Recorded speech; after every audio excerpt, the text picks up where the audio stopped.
Coming up on The World Today. Joe Biden closes in on victory, overtakes Donald Trump in Pennsylvania and Georgia. Ethiopian Prime Minister Abiy Ahmed insists military operation is limited in Tigray region. Plus, Italy imposes a regional lockdown as Europe battles a coronavirus surge.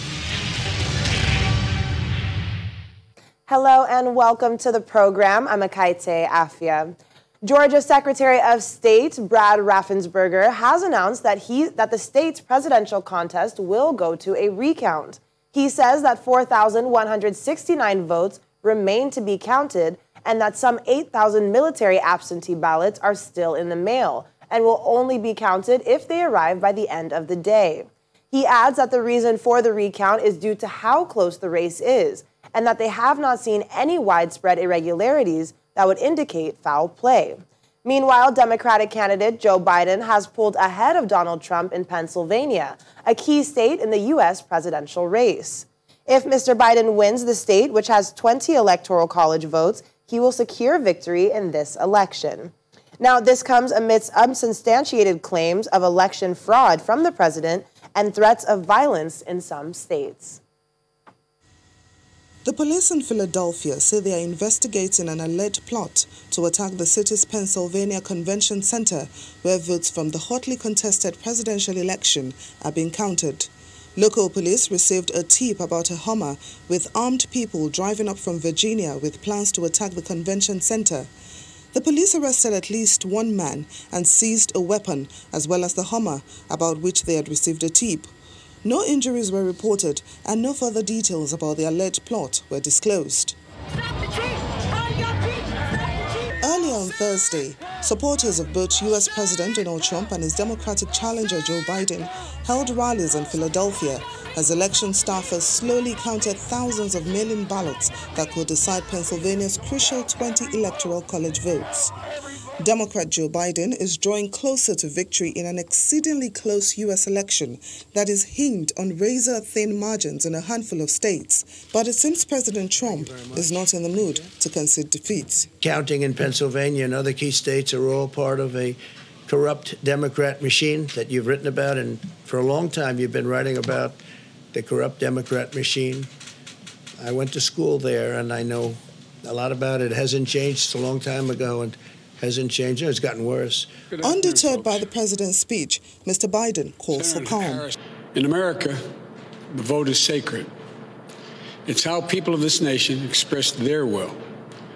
And it is the will of the voters, no one, not anything else, that chooses the President of the United States of America. So, each ballot must be counted. And that's what we're going to see going through now. Nevertheless, protests continue in several states. In Detroit, Trump supporters and counter-protesters confront each other in front of the TCF Center. In Miami, a largely Hispanic crowd of about 150 people gather outside a popular Cuban restaurant to support the president's multiple lawsuits and claims of widespread fraud. I know all about the fraud. When the president says that there's an ample amount of fraud, for the Democrats to try to steal this election, overthrow this country, and take down the president. Trump! We love Trump!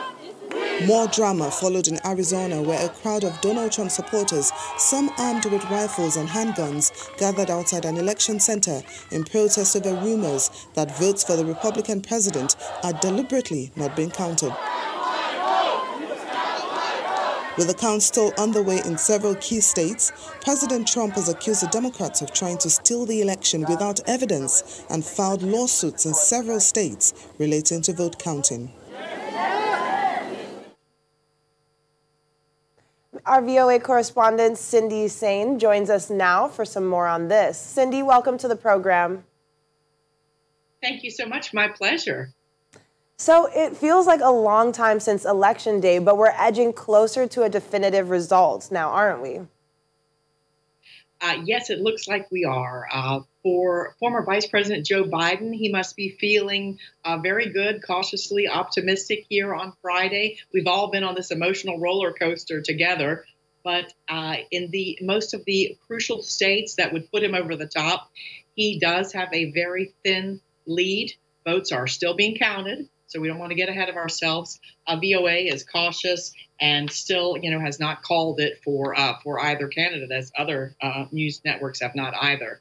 But Biden having the lead now in Pennsylvania looks like that we may be getting close to the outcome. Well, Cindy, we understand that there's going to be a vote recount in Georgia. So what impact is that going to have on the election at this time? Yes, you're right. That's brand new information. Georgia's Republican Secretary of State just announced that it is so close, and it is, last time I checked, it was like, maybe 1,500 vote difference or something. It's close enough for there to be a recount. Not clear if the recount would actually change the outcome, or if it is Vice President Biden who ends up being the winner, if he's going to have to rely on Georgia. Again, Pennsylvania has 20 electoral votes, and that it would be all he needs to put him over the top. But it may have implications for the balance of power in the Senate, as there are 2 Georgia Senate races, which are being very closely watched, and that could actually be crucial for Democrats, who so far have not managed to win back control of the Senate. Well, if Biden takes Pennsylvania, he will have 273 electoral votes, so which would hand him the presidency, right? But still, President Trump seems to be in denial. Are there any fears of more protests like the ones we've seen in the past few days if the president does lose? I think that there are fears, and I think how the president reacts and responds will be crucial. And a lot of people were upset with the president coming out on Thursday evening and saying that, alleging voter fraud and saying that the election is rigged without really giving any evidence to support that. And independent observers say there is no evidence of any kind of widespread voter fraud. Basically, what's happening, as your viewers probably know, is that the in-person ballots in most states, like Pennsylvania, were counted first. Those heavily favored President Trump. He looked like he had a huge lead in the state. But now election officials are counting the mail-in ballots, and those heavily favor Joe Biden. So we're just all waiting. I know it's been a long time, but we're waiting for those counting of the votes. And I mean, speaking of waiting, the number of people that are currently glued to their screens around the world is just a reminder that whoever sits in this White House isn't only an issue for the United States. So what would a win for Biden mean for the U.S. and its foreign policy? Right. And I have been amazed and heartened by people like in Nigeria and elsewhere who are so interested in this election. I think that's great. But yes, of course, Vice President Biden has said that he would basically try to repair international relations if he is elected.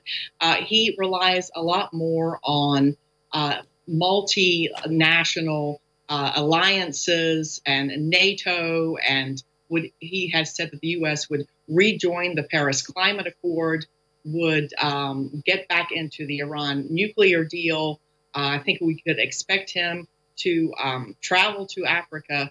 So I think he would really try to cultivate those international relations, whereas President Trump has said that basically, especially on China, that watch out because Biden would be very weak on China, where he has been strong. So those are the kind of the different views on the foreign policy there. Well, I guess we'll just have to see how this election turns out so that we know what the new foreign policy, or if we'll be keeping the same over there. Thank you so much, Cindy, for joining us. Stay safe. Thanks for having me. Well, in the run-up to the election, businesses in cities across the U.S. boarded up their stores and a fence was erected around the White House amid concerns about post-election unrest.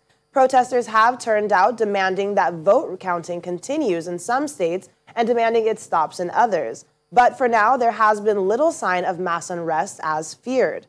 Officers in the state of Pennsylvania have, however, reportedly arrested 2 heavily armed men amid an investigation into an apparent plan to attack a counting center in Philadelphia. Our Washington correspondent, Maria Bird, has more on the events so far. As the U.S. President Donald Trump's prospects for a second term diminish, he speaks from the White House and makes claims of election fraud. If you count the legal votes, I easily win. If you count the illegal votes, they can try to steal the election from us. The claims by President Trump are concerning to Americans, and specifically many in the Republican Party, as they believe he is going against the fundamental principles of our democracy. Senator Mitt Romney of Utah says counting every vote is at the heart of democracy. Former Senator Rick Santorum said that Trump's remarks were very disappointing and shocking. And one of Trump's top advisors and former Governor Chris Christie said that President Trump's claims were inflaming, not informing. Show us the evidence. President Trump has filed lawsuits in key states as ballot counting continues. I expect the states that are still in play to have results released certainly sometime over the next couple of days. They have to count all the mail-in ballots, and they've got processes and systems in place to count those ballots quickly, effectively, and rapidly. Chairman Bennett gives us details regarding the process for recounting the election ballots. Well, the recounts should occur also relatively quickly. If the Trump campaign requests a recount, they've got all the data there.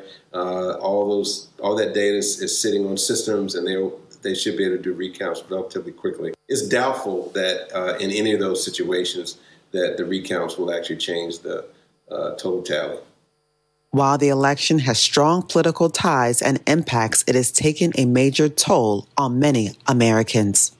I don't necessarily follow the election. For me as an artist, as a creative, it is a bit overwhelming for me, and especially dealing with COVID and the racial uprising. However, I did vote, and I do encourage my company to vote, people of my age, my family and friends to vote in order to have a positive outcome from this election. My hopes for the future of America is to see a big change, is to see that we are all together as one, is to see a change when it comes to racism that has been very, very clear in our country. So I hope to see a very positive change in America. It's just very excited to see that so many people, especially during this pandemic, participated in this election. I believe it's on record that over 143 million people cast their vote.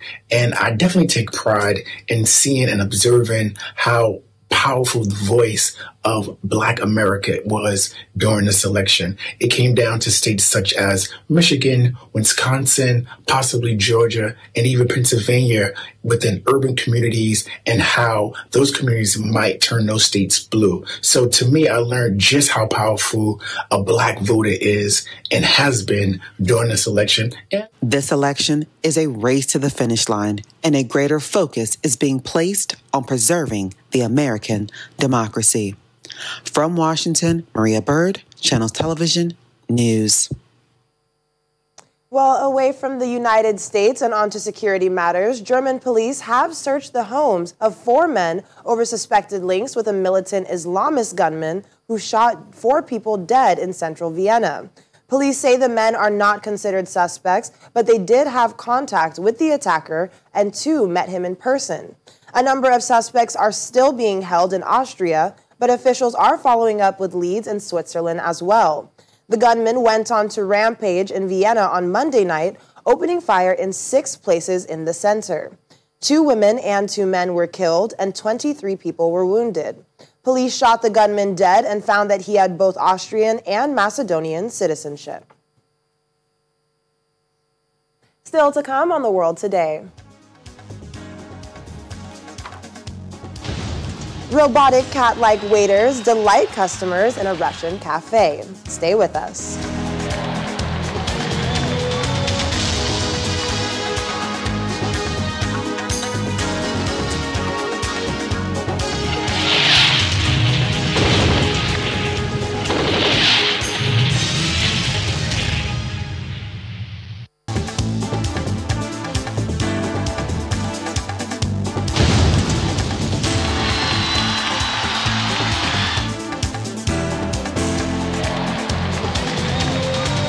Thanks for staying with us.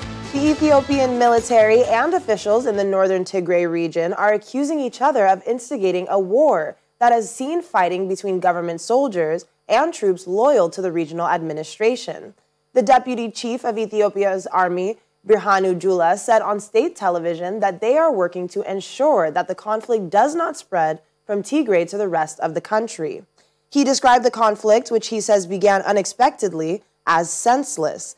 However, the regional president of Tigray, Debretsion Gebremichael, described it as an invasion, adding that there had been fighting near the border with the Amhara region.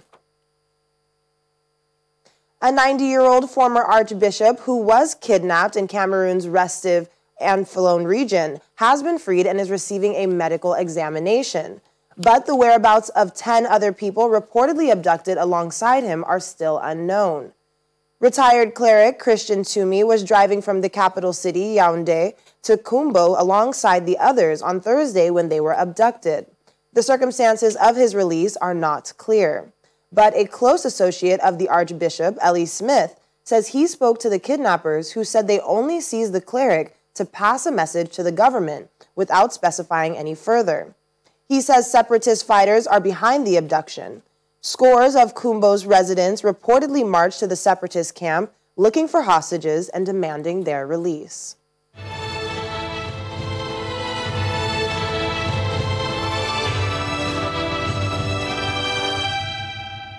Much of Italy is now in lockdown, including the densely populated northern Lombardy region, after the COVID-19 death toll for 24 hours hit 445, a 6-month record. Italy is now split into 3 zones, red for high risk, then orange and yellow. The red areas are Lombardy, Piedmont, and Aosta Valley in the north and Calabria in the south. The whole country has a night curfew. In the red zones, which cover an estimated 16.5 million people in a population of 60 million, you can now only leave home for work, health reasons, essential shopping, or emergencies, but all non-essential shops are closed. Bars and restaurants are also shut, but people can exercise near their homes if they wear masks, and hairdressers can remain open. Nationally, all older secondary school pupils in Italy are studying from home. The orange medium risk regions are Puglia and Sicily in the south. People there can move freely but not leave their hometown or city, and shops are remaining open. In the yellow zone, including Rome, only the national restrictions apply, which involve a curfew from 10 p.m. to 5 a.m. Meanwhile, not everyone seems to be happy with the new restrictions in Italy. Taxi drivers have gathered across the country for a nationwide strike against the latest government restrictions brought in to tackle the rise of coronavirus infections. Around 200 drivers gathered outside Rome's finance ministry in the morning, calling for more financial support as they shouted they no longer have enough money to buy petrol. Italy registered 35,505 new coronavirus infections on Thursday, its highest ever daily tally, and up from 30,550 on Wednesday.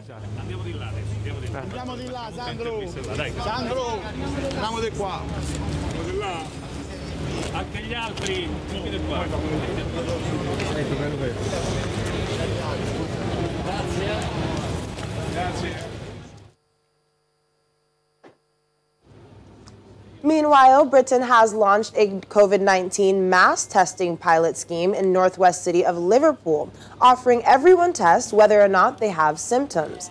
The program is an attempt by the UK government to find a new way to use testing to limit the spread of the coronavirus.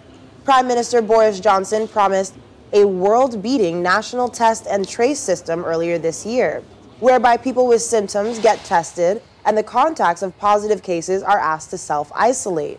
But the scheme has disappointed, and the government's scientific advisory body said last month its impact on virus transmission was marginal. Residents of Liverpool seemed largely supportive of mass testing in a city like that, much like that of much northwest England saw a huge spike in infections in recent weeks. However, some have shown skepticism over the cost to taxpayers, considering how the New England-wide lockdown means social contacts should now be radically reduced. I think personally, anything that gets, you know, us back to a normal life is a good thing, really, in my opinion. So, yeah, I'm not saying I wouldn't get it done. Obviously, I'd like to know a bit more about it, but if it helps get us back to a normal life, then I'm happy for anything like that, really. 100% supportive. If I know where it is, I'll go and get tested now, you know. I think that we should go ahead with the testing because I think that it'd help everybody else to see if we can do the rapid tests, you know, to see if it works, to do the tests, you know, see if we can get quick results back. Because I think next year it'd help us if we do have that, you know, if we have a response that's really fast, we know if somebody's positive and we can act upon it. French police have arrested 7 people accused of offering fake negative COVID-19 test certificates to departing passengers at Paris Charles de Gaulle Airport. The 6 men and 1 woman were found to have more than 200 counterfeit certificates on their mobile phones. Prosecutors say the fakes would have been sold for up to £300 each. The arrest came after the certificate of a passenger bound for Ethiopia was found to be false. The fake certificates bore the names of real Parisian medical laboratories. Some airlines and destinations now require passengers to show a recent negative test certificate under tighter immigration rules.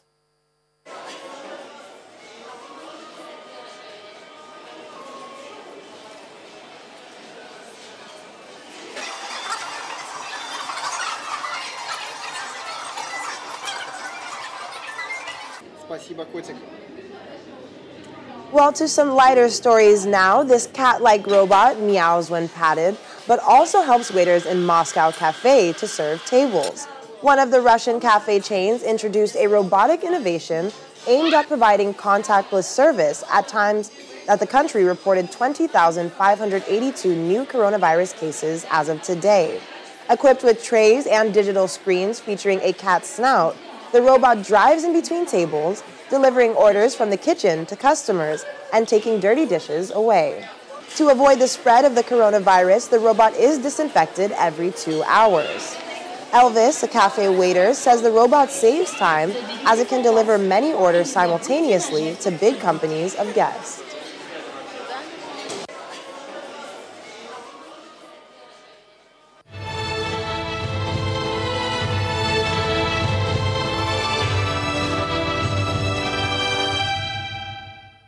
All right, well, thanks so much for staying with us. That's all for the world today. I'm Akaite Afia. Have a great weekend and stay safe.